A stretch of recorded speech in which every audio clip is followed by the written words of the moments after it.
having done such outstanding jobs under extreme circumstances, and I thank them on your behalf.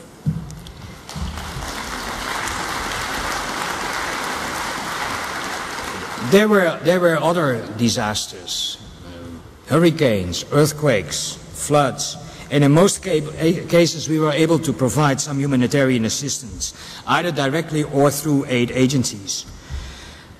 Let me also say that no man-made disaster ranks higher than the Beslan school hostage crisis in September 2004, which ended with 334 people killed, including 186 children and 18 of our colleagues. And again, with your help, we were able to establish a trust fund for the education of the children of our colleagues who were killed.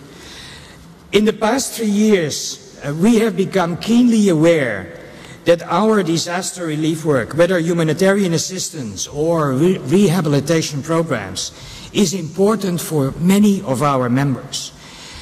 The regular aid agencies have a vital role, yes, which we fully respect and support, but many members also want to do something through the Education International, and that desire, I believe, must be cherished.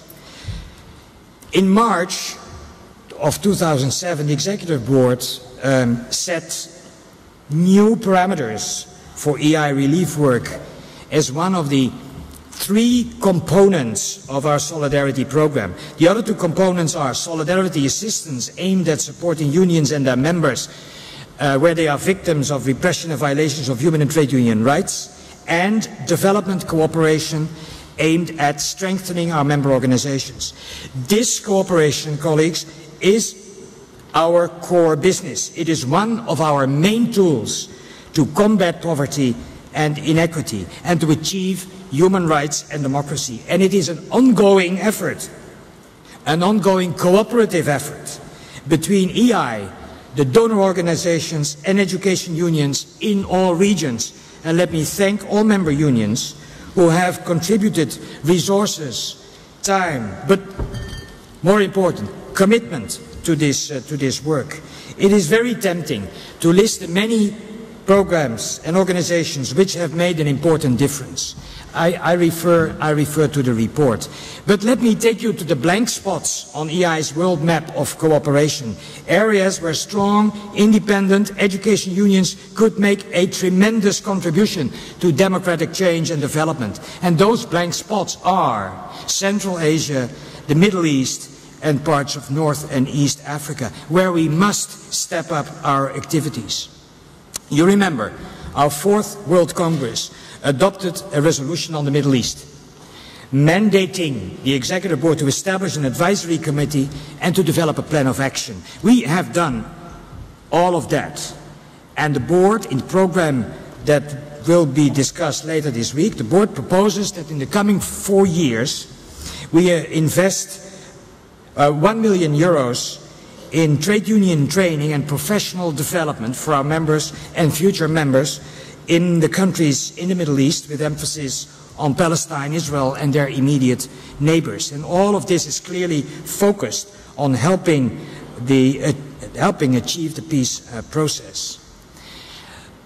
Meanwhile, we have continued to support the Palestinian Teachers Union, and let me say clearly that we will not accept the weakening of our member organization GUPT because of the recent conflict between Hamas and Al-Fatah or for any other reason.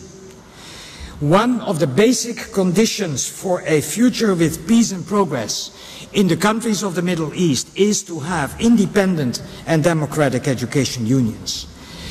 This, colleagues, is also understood in the Lebanon, where teachers' unions are loosening their ties with political parties. And we have welcomed 2 Lebanese organizations as members of Education International.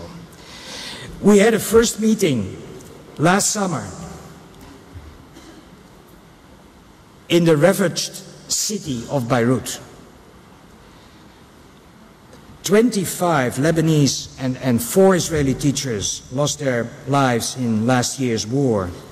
We have made it very clear that while we would not want to deny any country the right to protect their people against violence, military action that kills innocent civilians, including many children, is intolerable among civilized nations.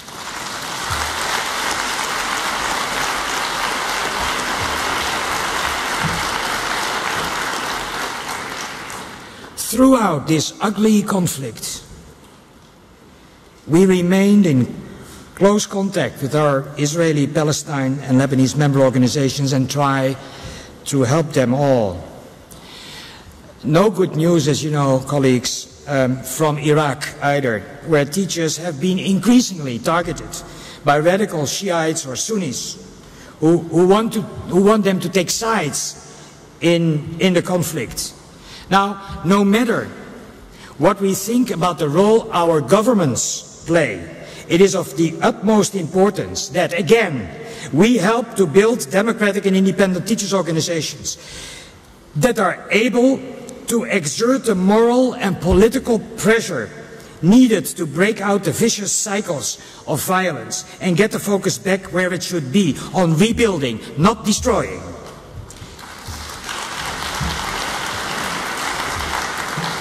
Teachers everywhere, including our colleagues in Israel, Palestine and Lebanon, in Iraq and Afghanistan, want to build for the future, want to educate children and young people in a spirit of hope, not despair. Colleagues,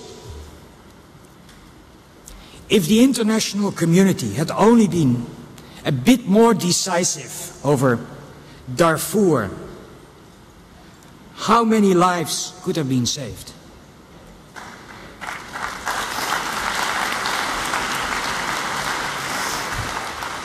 Since February 2003, between 200,000 and 400,000 people have been killed, and more than 2.5 million are displaced. We have said to all the governments at the African Union and at the United Nations, politics should not be allowed to prevail over the need to put a stop to human suffering. And let us not forget, Sri Lanka, Afghanistan, Ivory Coast, no conflict today is purely local. In a global age, each conflict has a global dimension. And it is very, very disturbing to see how selective some of our political leaders are in giving attention or giving no attention to these conflicts. And the same, colleagues, is true for their willingness to take on dictatorships when this is not politically convenient. Sure, North Korea and Zimbabwe, they are easy targets for almost everybody. Countries such as Iran are a bit more difficult, while nobody dares offend China. Last October, the Executive Board discussed the situation in China, which employs 20% of the teaching profession on this planet. We felt that Education International has a responsibility to help teachers in that country.